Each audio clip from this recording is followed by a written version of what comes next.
quelle est l'importance du mentorat dans le domaine de l'entrepreneuriat selon vous? Alors, j'ai un problème avec le mentorat dans sa définition principale, mais dans le principe, oui. Je prends un exemple.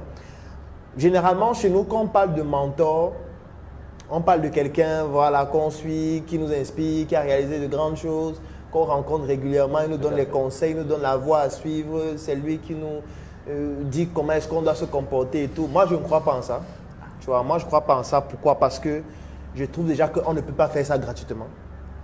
Tu vois, parce que parfois chez nous, quand quelqu'un dit « je veux que tu sois mon mentor », c'est une manière de dire que je veux que tu m'accompagnes gratuitement, je veux que tu me formes gratuitement, je veux que tu me partages ton expérience gratuitement. Beaucoup de personnes sont décédées comme ça. Beaucoup de personnes sont entrées dans des cercles ésotériques comme ça. Beaucoup de personnes sont devenues homosexuels comme ça. Parce que personne ne va t'accompagner gratuitement. En fait. Donc moi, je ne crois pas en ça. Je ne crois pas en quelqu'un qui connaît tout et qui peut te donner des conseils sur tout pour t'orienter dans ce que tu dois faire dans ta vie. Moi, je ne crois pas en ça. Parce que moi, je dis toujours qu'en entrepreneuriat, la réussite, c'est l'exception. Si tout le monde dans cette salle se lance en entrepreneuriat, dans 10 ans, soit nous tous, on aura échoué, soit il y aura peut-être une, deux maximum qui vont pouvoir s'en sortir. Donc, quelqu'un qui a réussi à s'en sortir ne peut pas dire que c'est seulement grâce à son talent ou grâce à son argent ou grâce à ses compétences. C'est faux. Tu vois, il y a une dimension spirituelle, il y a une dimension, je veux dire quoi, conjoncturelle, il y a la chance qui intervient, il y a beaucoup de paramètres qui font que tu ne peux pas dire que parce que tu as réussi à faire certaines choses, tu as qualité pour pouvoir devenir le mentor de quelqu'un et lui dire ce que lui doit aussi faire pour réussir.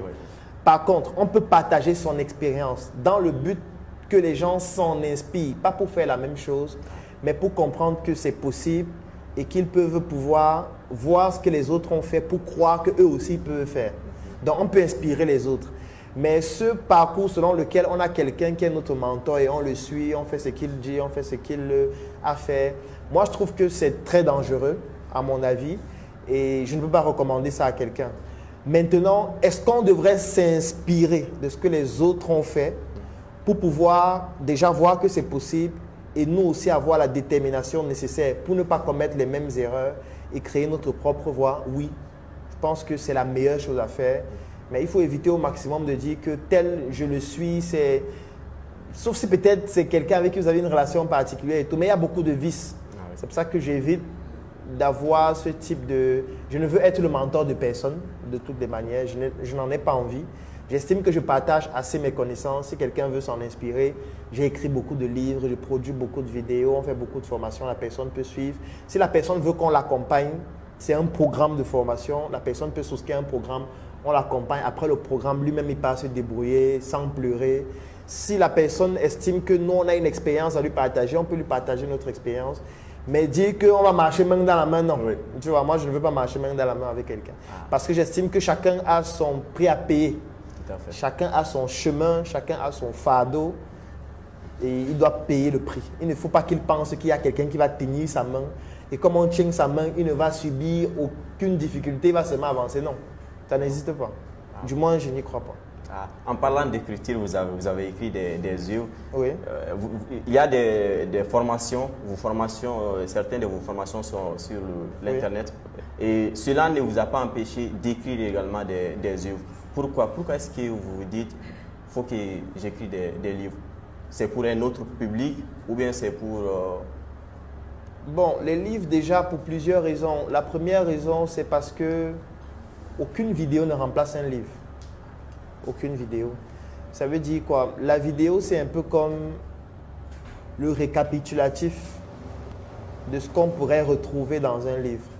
Je prends un exemple. Les questions que vous êtes en train de me poser, si je devrais y répondre par écrit, je serais plus précis, je serais plus détaillé, je vais donner des explications qui sont plus pointues.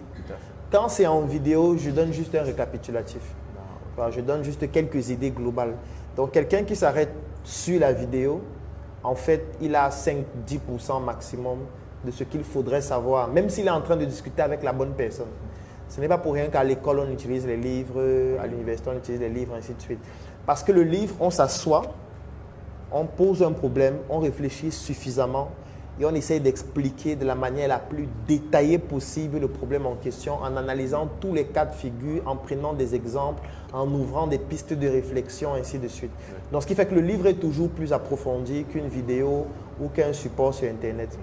Deuxième chose, c'est que le livre permet d'entrer dans le patrimoine intellectuel d'un pays et même d'une nation et même de l'humanité. Oui. Ça veut dire quoi? Aujourd'hui, par exemple, il y a des personnes qui vont soutenir, par exemple, des thèses ou alors des mémoires à l'université, qui vont utiliser, par exemple, certains de mes ouvrages comme référence. Tout à fait. Ça veut dire si quelqu'un veut mener une étude sur l'entrepreneuriat en Afrique, il peut, par exemple, lire l'un de mes ouvrages qui parle d'entrepreneuriat en Afrique pour pouvoir avoir certaines références qu'il va utiliser pour son ouvrage parce qu'il a envie de répondre à une problématique. Donc, mon livre va pouvoir l'aider à pouvoir répondre à cette problématique-là parce que j'ai travaillé dessus, j'ai écrit dessus. Alors que si c'était juste une vidéo, ça ne pouvait pas être aussi approfondi que ce que lui recherche pour pouvoir apporter des solutions complètes.